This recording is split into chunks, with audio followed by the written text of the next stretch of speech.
Hi friends, నేను మీ అనితాని. ఇవాళ నేను నైట్ వేడి అన్నం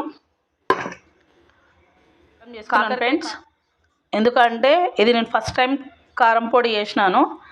అది ఎట్లా మంచి కుదురుతుందో కుదరదు నేను ఇంట్లో ట్రై చేసిన తర్వాత ఫుల్ వీడియో ఇంకో వీడియోలో మీకు చూపిస్తాను. దానికి ఐటమ్స్ ఎట్లా దానికి ఏం పడతాయి అవన్నీ మీకు చూపిస్తాను ఫ్రెండ్స్.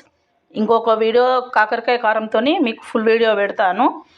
ఎందుకంటే ఇప్పుడు ఇది మామూలుగా ఏంటంటే ఇంట్లో నాకు కుదురుతుందా కుదరదా అని చెప్పి నేను ఫస్ట్ టైం చేసుకున్నాను. ఇది కాకరకాయ కారం ఇట్లా చేసుకున్నాను. పల్లీలు అన్నీ వేసి ఇట్లా చేసుకోవాలా.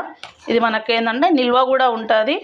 మనకు దోశలకి, ఉత్తప్పంలకి, రైస్కి, చపాతీ, వేడివేడి అన్నంలకి చాలా బాగుంటుంది ఫ్రెండ్స్. ఎందుకంటే ఇది చేదు ఉండదు మనకి.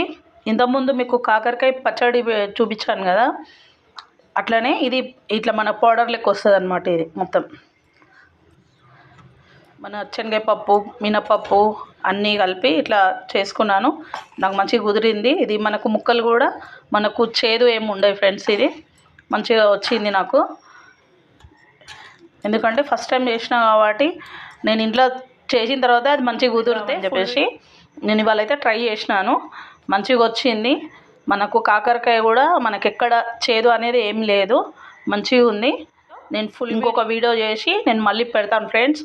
అది ఎట్లా చేసుకోవాలా ఏం కథ అనేసి నేను మన కరివేపాకు పౌడర్ కూడా నేను పెడతాను. ఇది ఫ్రెండ్స్ ఇవాళ మన వీడియో. మీకు నచ్చితే షేర్ చేయండి, లైక్ చేయండి, కామెంట్ చేయండి ఫ్రెండ్స్. ఇంకో వీడియోతోని మీ ముందు ఉంటాను ఫ్రెండ్స్. Bye friends.